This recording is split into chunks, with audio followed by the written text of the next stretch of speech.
Assalamualaikum warahmatullahi wabarakatuh. Para wargi sadayana, alhamdulillahirobbilalamin. Dinten ayeuna Rabu Kaping 12 Agustus 2020. Urang sadayana tiasa tepang deui dina acara PAWOD pamilihan wewengkon. Abdi di dieu salaku divisi partisipasi masyarakat Mary Sariningsih.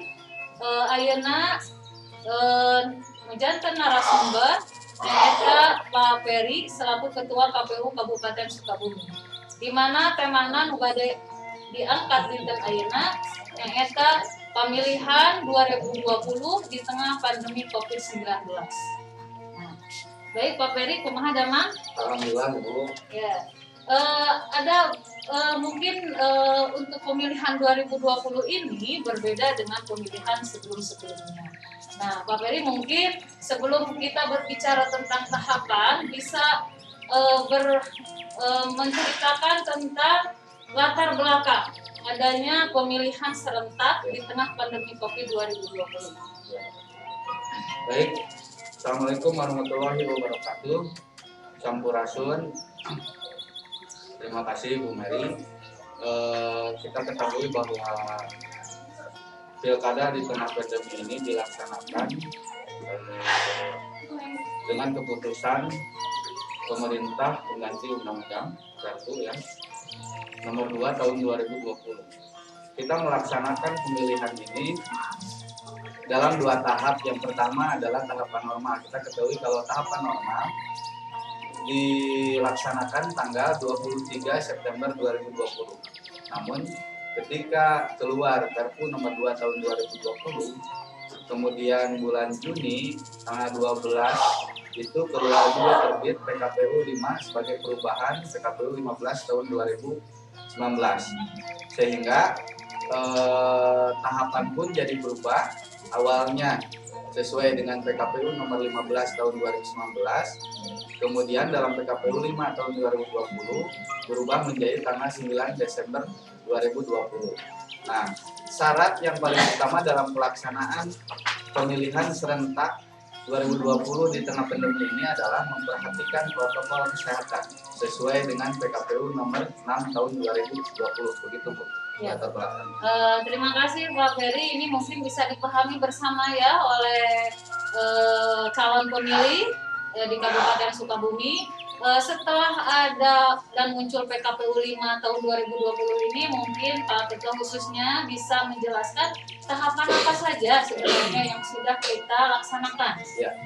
Tahapan yang sudah kita laksanakan yang pertama adalah penandatanganan naskah perjanjian hibah daerah. Itu tanggal 1 Oktober. Setelah itu kita melaksanakan yang paling utama adalah kaitan dengan SDM, yaitu rekrutmen panitia ad hoc khususnya untuk PPK dan PPS. PPK kita sudah melaksanakan pelantikan sebelum adanya pandemi. Namun untuk PPS saat itu belum dilantik karena ditunda pelaksanaannya sampai batas waktu yang belum ditentukan oleh KPU RI, sehingga ketika PKPU 5 keluar, PPS itu baru dilantik. Ya. Oh ya, ini mungkin besok ya hari terakhir untuk pencoblosan. Nah, ini pembentukan PPDP-nya juga berbeda. Apa yang membedakan itu?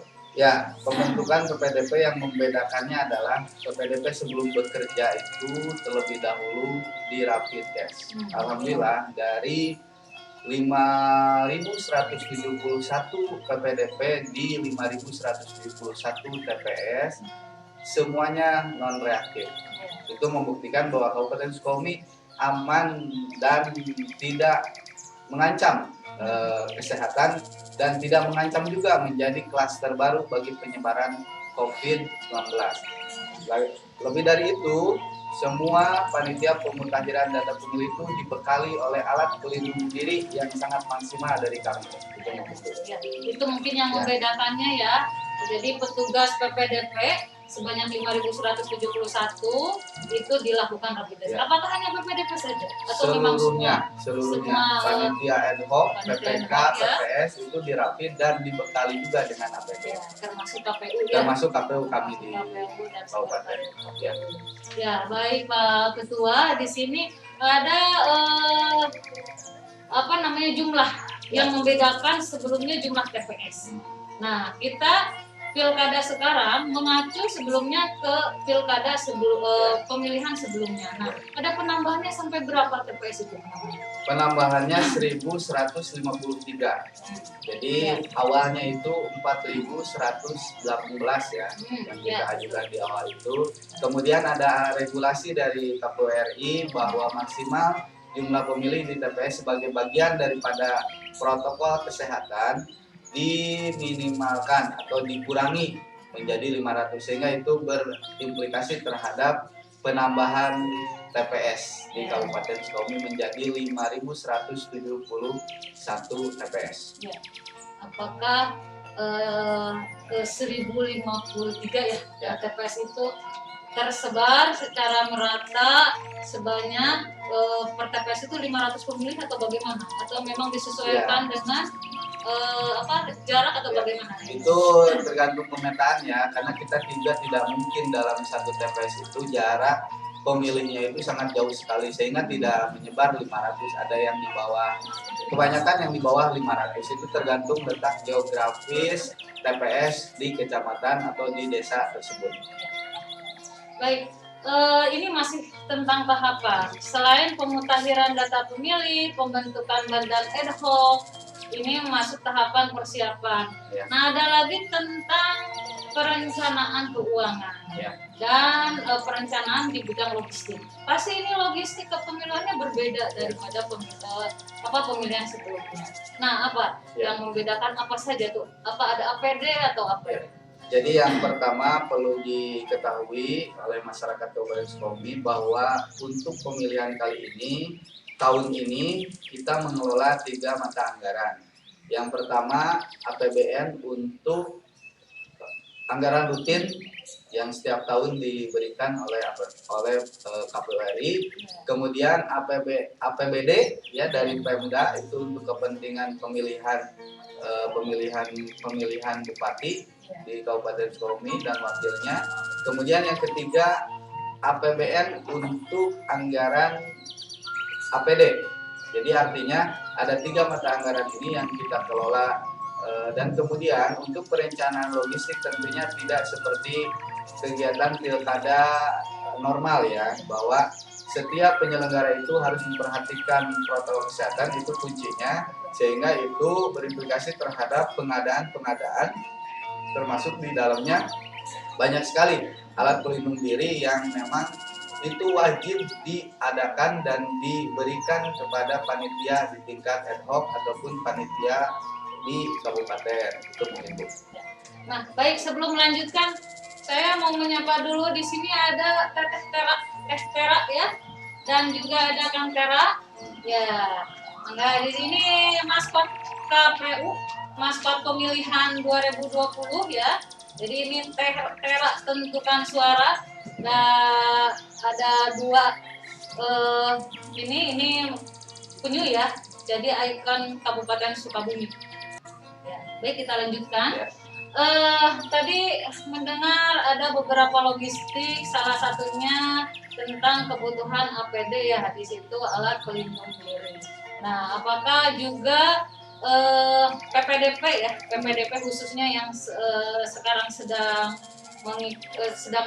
melaksanakan tugas yang insya Allah besok berakhir, itu semuanya diberikan APD sesuai dengan prosedur? Ya, pertama prosedurnya ketika kita mengadakan itu adalah berkonsultasi, meminta petunjuk ya dari gugus tugas. Nah, itu sesuai dengan juknis KPU RI bahwa yang harus disediakan PPDP itu ada beberapa item, yaitu masker, kemudian ponsel, sarung tangan, apalagi ya tisu, kemudian ada sanitizer dan sebagainya. Sehingga alat-alat pelindung diri yang minimalis tapi maksimal ya secara pelindungannya itu membuktikan kami tidak ingin bahwa pilkada ini menjadi klaster baru penyebaran COVID-19 gitu ya. Baik, tadi tahapan-tahapan yang memang sudah dan sedang. Nah, sekarang tahapan yang kemungkinan akan kita hadapi, itu tahapan apa saja? Karena kebetulan kita sekarang tuh memasuki masa-masa penyelenggaraan ya, masa pelaksanaan pilkada. Salah satunya adalah pencalonan. Syukur alhamdulillah di Kabupaten Sukabumi tidak ada calon perseorangan, sehingga kita langsung pada calon yang diusulkan oleh partai atau gabungan partai politik. Nah, itu akan diadakan tanggal ya pendaftarannya 4 sampai 6 September 2020. Nanti kita ada prosesnya, ada proses penelitian administrasi dan sebagainya. Perlu diketahui bahwa untuk pencalonan itu ada dua. Yang pertama itu adalah syarat calon, itu wilayah individu si calon tersebut. Misalnya data pribadi, KTP, ijazah dan sebagainya. Kemudian ada syarat pencalonan. Nah ini untuk keseluruhan, baik itu partainya atau gabungan partainya, itu syarat pencalonan. Nah, dalam masa pendaftaran itu syarat pencalonan wajib dipenuhi pada masa pendaftaran. Namun untuk syarat calon itu bisa dalam masa perbaikan.